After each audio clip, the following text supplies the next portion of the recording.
How cool is that cargo bike? I don't know if I've ever noticed that the decorations here on this little shelter on the Bicentennial Bikeway are chain links. How very cool.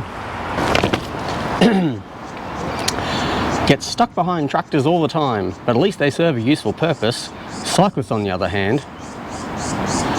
How about the cyclists go to a velodrome and ride? Might live longer. Respectfully, many of us are driving to work with potholes all over. It would be great if we completed that first, which we so do not destroy our vehicles. Bike lanes are recreation for most. We pay for the roads. Many of us are working in distant locations. Thank you. Highways may not be used 24/7, but when they are used, it's because they are needed. Unlike bike lanes, which are mainly used very little and for recreation. Quite often when there's discussion about the need for providing safe and separated cycling infrastructure, the counter-argument is that, well, bikes are just used for recreation and fun. The implication is that the investment, both in dollars and in road space for cycling, is just getting in the way of important trips for work or whatever, and it's a waste of money, waste of time, or it's just should be a low priority. Now, the counter-argument from advocates like myself is that people might start riding for recreation, but then they might find that it's really quite enjoyable, and then they convert that to do some transport trips, run some errands, take kids to school, ride to work or whatever. And then that in turn takes cars off the road, reduces traffic, reduces congestion, reduces air pollution, and so on. Now, a question that's never asked to my knowledge is, are car trips recreational? I mean, every time we go for a drive to the beach, I mean, that's driving for recreation, right? Is that getting in the way of important trips? Now, it's always important to test assumptions, especially your own. So is it true that most cycling trips, especially in Brisbane, are recreational? And even if it is that a problem? Does safe, separated cycling infrastructure not have value if it's not used for transport, or if it's used at all for recreation? So come down the cycling participation and public health statistics rabbit hole as we answer the question, do most people cycle for fun, and does that make it less important? So my name's Chris.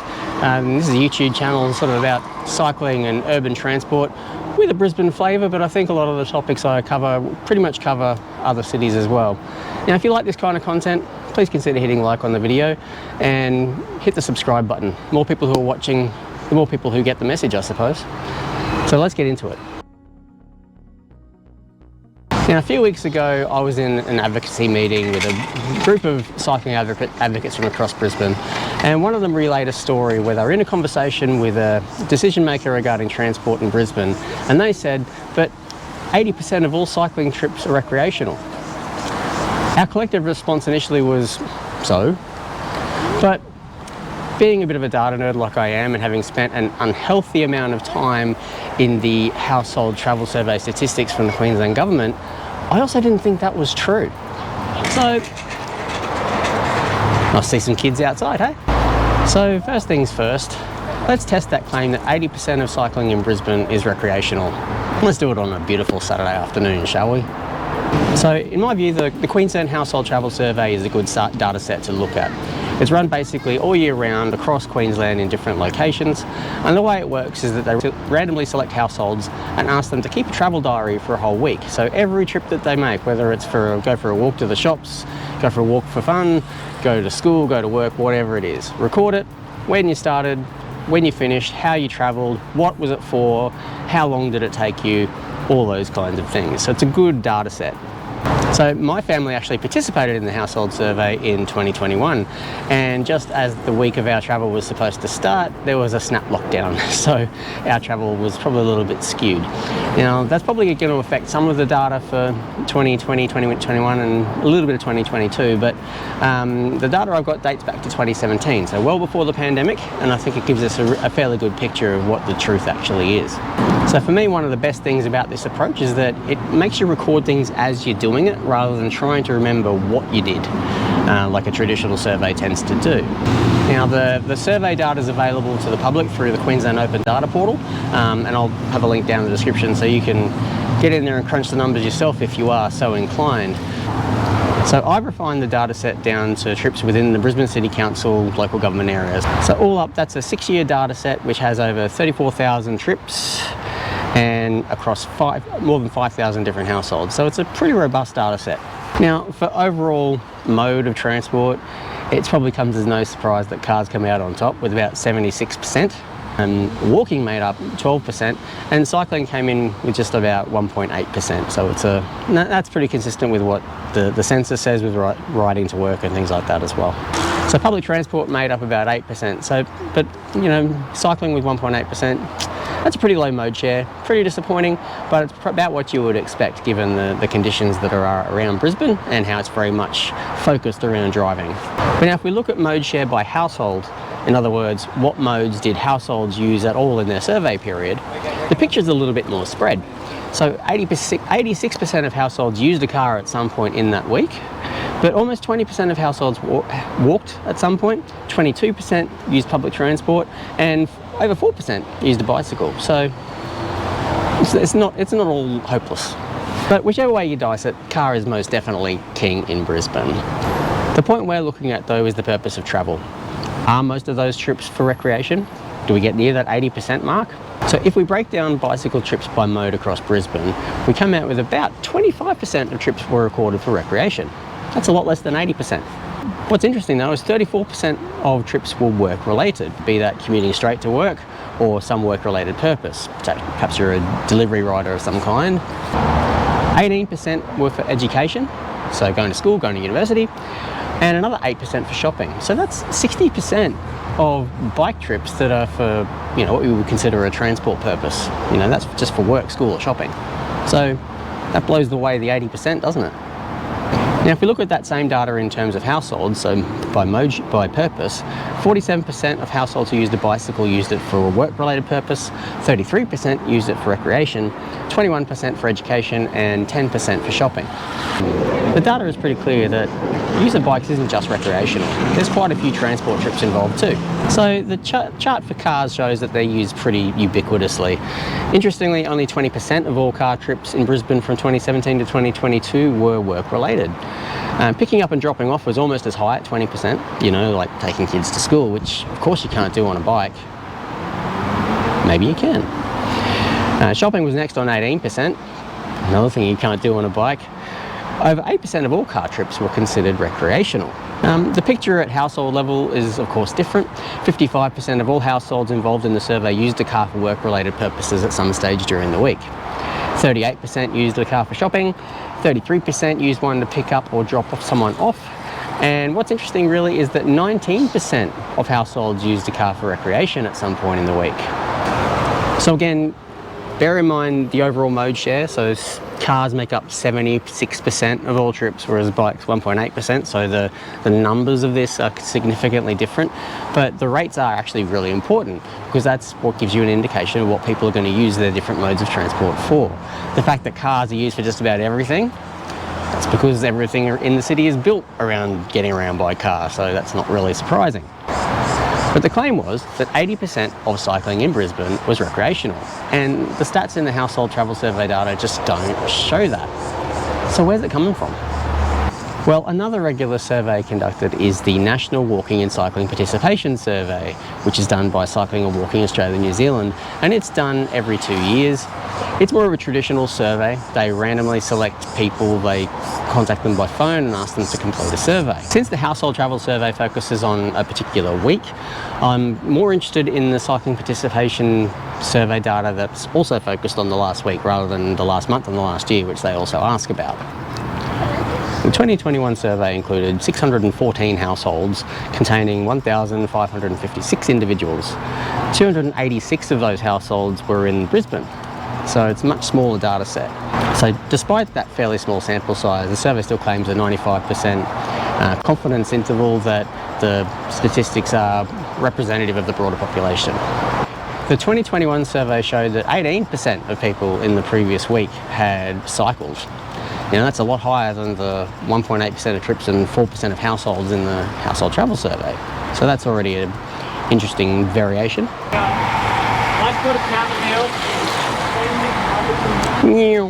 So there's lots of interesting breakdowns in the survey by gender and age and so on, but what we're really interested in is by purpose. And this is where we find our smoking gun, because the survey says that of all those who cycled in the last month in Brisbane, 83% said they had done so for recreational purposes. So I guess that's the source of our decision makers' claim that 80% of cycling in Brisbane is recreational. However, the small sample size of just 286 households and the nature of the survey, which is just a random tell us what you did, I'm not sure it's as necessarily as accurate or believable as the Household Travel Survey. The nature of the Household Travel Survey being more robust, more reflective of what people are actually doing over the course of a week, I'm prepared to actually say that that 80% claim is busted. But that brings me to another question. Does it really matter if people in Brisbane are riding for recreation? I feel like this question is symptomatic of our weird Western capitalistic view of literally everything. Unless something has a direct economic benefit or productivity, then it's not of value. People simply going places for the sake of going places is not seen as important as someone going to work or going to the office to do their work, or going to their trade, or going somewhere to spend money and buy stuff. I mean, it also tends to show in people's attitude towards cyclists. Be honest with yourself. Have you ever been driving and you've been behind cyclists and you thought, they're in my way, I'm trying to get somewhere important and they're just out for fun? I mean, how do you know they're not going somewhere that's important too? They might be going to their work, they might be going to visit a sick relative. And I mean, what makes you think that a group of mates doing a river loop before work isn't important? It's one of those weird things that happens to us behind the wheel.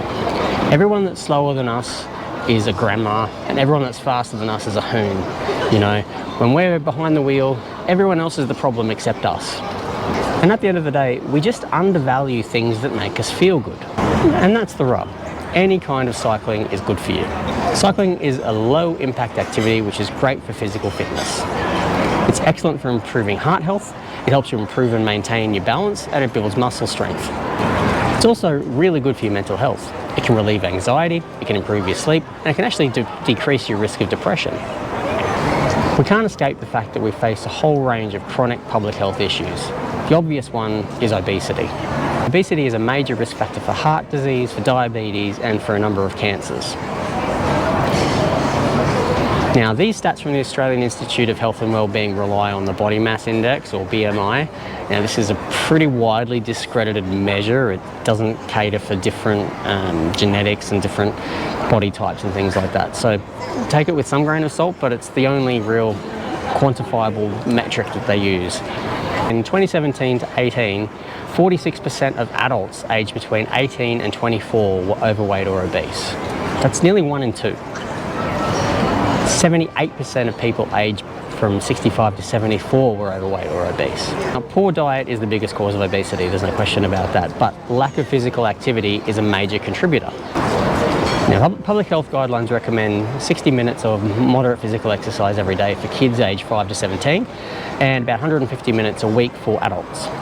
So that's around about, 30 minutes a day for 5 days a week. That's where where's your 30 minutes coming from? And it's probably no surprise that most Australians don't hit those targets. In 2017-18, about half of all Australians hit their physical activity guidelines. As I mentioned, cycling is a fantastic low-impact activity that is ideal for trying to reach those weekly physical activity guidelines.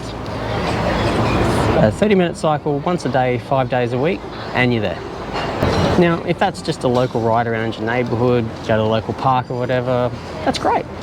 That's your guidelines. Of course, if your neighbourhood streets look like this, then that's not really attractive, is it? And if you're not feeling fit or confident, it can seem overwhelming. And if it's intimidating and overwhelming for adults, imagine how it feels for kids. And sadly, children are not immune from this public health crisis. About 25% of all children aged 2 to 17 were overweight or obese in 2017-18. And just like adults, children are getting far too little physical activity on average. In 2011-12, only 1 in 2 kids under 10 met their physical activity guidelines of 1 hour a day, and that dropped to a shocking 1 in 6 for kids 10 to 14. And this is particularly alarming for children because physical activity has been shown to be crucial for children's development, their physical health and their mental well-being. Regular activity supports brain development, bone strength, muscle control, balance and coordination, as well as helping to maintain weight. Being active also regulates sleep, mental health and concentration, which are obviously vital for learning and school. I asked some of my friends about their stories of cycling and, just getting a feel for what they used to do. And so many of them who were about my age recalled how when they were kids, they'd, ride their bikes across the neighbourhood, go visit their friends, go to the park, go to local shops, go to the sports fields, whatever it was. Complete freedom, out in the morning, back at night time. It's almost unheard of now. Like even my own kids, some of them will walk and visit the neighbours, but they won't venture very far at all. Only now my 14-year-old is now confident to ride across the suburb to friends' places. And my 19-year-old is well and truly got a car and he drives everywhere. So much of that lack of physical activity comes down to how hostile our streets have become as we've surrendered them to cars. So we want kids to play outside, but when this is how we've made outside, we're making that impossible, unless it's actually mum or dad's going to take them somewhere. That doesn't seem helpful. But as I said, in these days of neoliberal crony capitalism, unless you can put a dollar figure on something, it's not worth anything. Fortunately, the COVID-19 pandemic showed us that economists are very good at dehumanising us down to a dollar value. The Australian Institute of Health and Wellbeing report, A Picture of Overweight and Obesity in Australia, estimated the cost of the economy in 2011-12 to be $8.6 billion, or roughly $373 per person based on Australia's population at that time. According to the National Obesity Strategy 2022-23, that figure's ballooned out to $11.8 billion by 2018, or $472 per person. And those costs are only going to keep growing unless we get control of the problem. One of the strategies proposed within that obesity strategy is to encourage walking, cycling, public transport and active recreation, and removing barriers and access to do so. They highlight a possible action to support that strategy being to promote safe active travel by adjusting land use, like putting in bike lanes, bikeways, lowering street speed limits to make it a safer environment, that sort of thing. Sound familiar? While cycling alone won't solve the obesity crisis, it's an important part of the solution. The Queensland Department of Transport and Main Roads has crunched the numbers on this as part of its cost-benefit analysis for projects, and they found that there's 67 cents benefit for every kilometre cycled in terms of better health outcomes. So that means whether you're riding for recreation, riding to work, riding the kids to school, every kilometre you're riding is saving the economy 67 cents in better health outcomes. Now, of course, there is risk involved. With everything you do, there's a chance that you're going to get injured. And they've crunched numbers on that too. And so equating in the risk of injury, that's a negative of about 43 cents per kilometre cycled in terms of injuries. That still gives a net benefit of 24 cents for every kilometre cycled, just in health benefits alone. So even if you're in the no way, no how group of cycling that the Cycling and Walking Participation Survey found is about 40% of Brisbane people, you're benefiting every time someone does cycle. So the bottom line is that more people riding bikes for whatever reason, including recreationally, is better for us as individuals and it's better for us as a society. Now, I know what you're thinking. Brisbane is a subtropical city, it's pretty hilly, and it's just way too hard to get around by bike. Well, I've got one word for you: e-bike. Yeah, that's right. Electric bikes, pedal assist bikes, whatever you want to call them, they're an important and growing part of the cycling market in Brisbane. Spend any time on Brisbane's bikeways and shared paths and you'll see someone gliding along gloriously on their e-bike, effortlessly going up hills, down hills and cruising along the flats. Who wouldn't want one? E-bikes effectively take hills and flatten them out. So they're speed limited by law to 25 kilometres an hour maximum. So down the hills you don't get that assistance, but the benefit of them taking you up those hills quicker than the, 10, 15k an hour I go, does make them a much more pleasant way to travel, particularly when it's a bit hot and on a hilly route. I can still reasonably ride from A to B in most places in Brisbane in the clothes I'm dressed for, no matter the weather, except when it's teeming down. But, if I do that by riding particularly slowly so I don't sweat too much and that sort of thing. E-bikes take away that effort, that complexity. You can ride at the normal speed and end up at your destination pretty much fresh as a daisy. They're great. So they're not intended to be fast machines, but they're meant to allow you to ride further and for longer and more comfortably. But Chris, if the bike does all the work, don't you lose all the health benefits? No, not by a long shot. Now, there's been a number of studies in the years looking at e-bike riding and how much health benefit there actually is to them. And the results are actually quite surprising. So what they found is that most people who ride e-bikes do ride for longer, and they ride more often and for more trips. One study found that cycling distance grew from about 2 kilometres to over 9 kilometres per day. The joy of riding an e-bike then motivates people to swap trips that they were taking with car or public transport to use their bike. And so that means they're getting even more physical activity during their week. So one study showed that as much as 550 additional minutes of exercise every week for people who were swapping their car commute for an e-bike. It's pretty remarkable.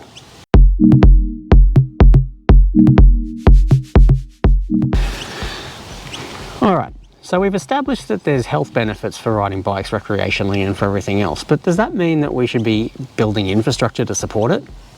Yes!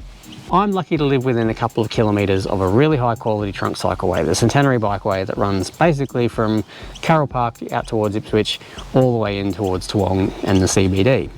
So I can get pretty much anywhere by bike and only have a short distance on local streets and roads, which I've ridden on enough that I'm actually quite comfortable with them. And the benefit of that is that when I want to ride for recreation, I just roll out my front door, get onto the Centenary Bikeway, and that takes me to wherever I want to go for my longer rides, whether it's on the Kedron Brook Bikeway or the North Brisbane Bikeway or the V1 Veloway.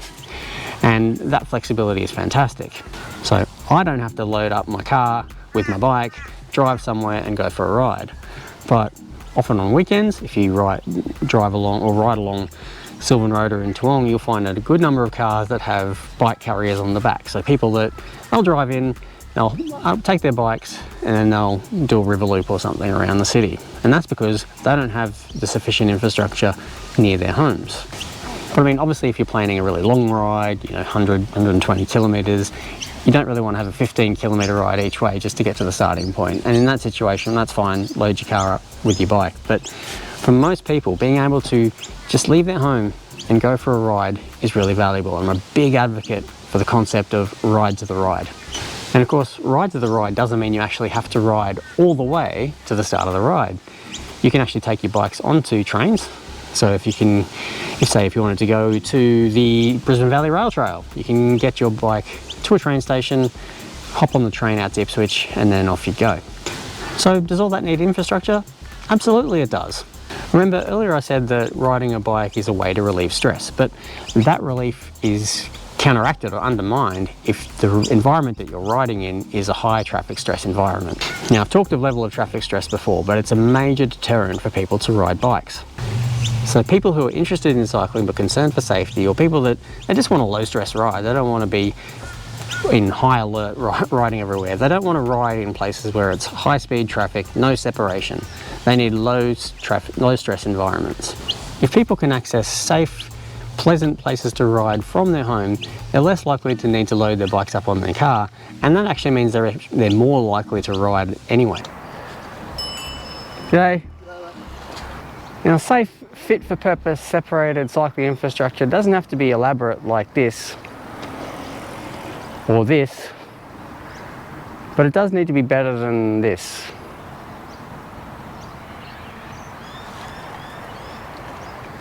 In fact, one of the best new bits of infrastructure that's been tried in Brisbane in the last couple of years is the CityLink Cycleway, and it's not very expensive. And coming up soon is some protected bike lanes on Junction Road just using plastic wands. Again, it's coming in at around $500,000 for how long it's going to be. So safe, fit for purpose cycling infrastructure doesn't have to cost tens of millions of dollars. But this is very nice, I have to say. Remember I talked about kids and their lack of autonomy and their lack of physical activity? Very often I'll be out and I'll see a lot of families out riding in the Bicentennial Bikeway or in the city along South Bank with all their bikes, and most likely they've had to load all those bikes up in their car and get there. How much better would it be for our friends, family, neighbours if they can just leave their car at home, just get on their bikes and just ride locally? Just roll out their driveway, ride to the park, to the shops, get an ice cream, whatever it is. How good's that? And riding more often will encourage them to ride for other purposes, riding to school, riding to do shopping, and riding to work. All of that will lead to reduced car use, reduced traffic, reduced congestion, reduced air pollution, reduced noise, reduced demand for parking. Do I need to go on? So yes, absolutely, build more cycling infrastructure. Build it everywhere. Lower speed limits to 30k an hour on local streets so people's streets are safer to walk and ride on. That people use it for recreation as well, or perhaps even more than for transport, isn't a reason to slow it down. It's a reason to accelerate investment in cycling infrastructure. So again, look at the Cycling Brisbane map of cycling routes and the huge holes and the wastelands that exist all over the city. The gaps in this cycling network are huge, and all those gaps are people that are restricted from being able to enjoy the health benefits of being able to cycle, who are being limited from being able to choose other alternatives than driving. Absolutely, they need infrastructure. So let's fill those gaps so riding for whatever purpose is more accessible to everybody. So currently in Brisbane, 2% of all trips are taken by bike, and of those, about 60% are used either for work, education, or shopping. Depending on the data you use, 4% or 18% of households ride a bike once a week. But whatever way you look at the data, I always wanted someone I know. But whatever way you cut it up, 76% of all trips being taken by car isn't sustainable, and something's got to change if Brisbane's going to keep moving. We have a growing chronic health epidemic in Australia, and more people cycling has huge benefits for improving health outcomes. People riding just for recreation is good. It has a net economic benefit of 23 cents for every kilometre ridden. The benefits multiply when people start using their bikes to swap car trips. And people who ride recreationally initially are much more likely to start riding for transport. E-bikes are making cycling much more accessible for people who are intimidated by hills, heat, or heaving lungs. The absence of safe, fit-for-purpose cycling infrastructure is the main barrier to people taking up cycling. So if you're a councillor or a candidate or an MP and someone comes to you saying, why are we investing in cycling infrastructure when people just use it to ride for recreation? I would say, well, so what? Every bike ride is benefiting the economy, it's benefiting people through better health outcomes, and it leads to more people leaving the car at home and choosing to ride for other purposes. So I'm all for it, and so should you be. People who point to the prevalence of recreational cycling and think that that's a deterrent for investing money, and most importantly road space for cycling infrastructure, are really looking at this issue entirely backwards. Safe, accessible, fit-for-purpose infrastructure for cycling helps everyone, even those who are driving. Now that comes through reduced healthcare costs, it comes through reduced car traffic and congestion, and it even helps by reducing some of that stress of conflict and having to share the road, which a lot of people seem to find challenging. Don't like cycling yourself? That's fine, but you should still be a big fan of cycling infrastructure. Anyway, if you enjoyed this video, give it a like, make sure you subscribe to the channel and share it. I think it's really important that more people broaden their horizons, particularly if they feel that recreational cycling is somehow frivolous or a waste. It's anything but. If we get to the stage where even the people who would never ride a bike themselves are supporting cycling infrastructure, then the battle's half won. So what's your story? Did you start recreational riding first and then take up transport? Maybe you went the other way. You started just riding to the train station or to work and then thought, this is nice, and started going for recreational rides. What's it like in your city? Is it any different to Brisbane? I'd love to hear your story in the comments. So, ride safely, drive rarely, and I'll catch you on the bikeways, either riding recreationally, not as fast as those guys, or maybe riding to the shops. Whatever the reason you're riding a bike, you're doing something good for the economy, as well as yourself.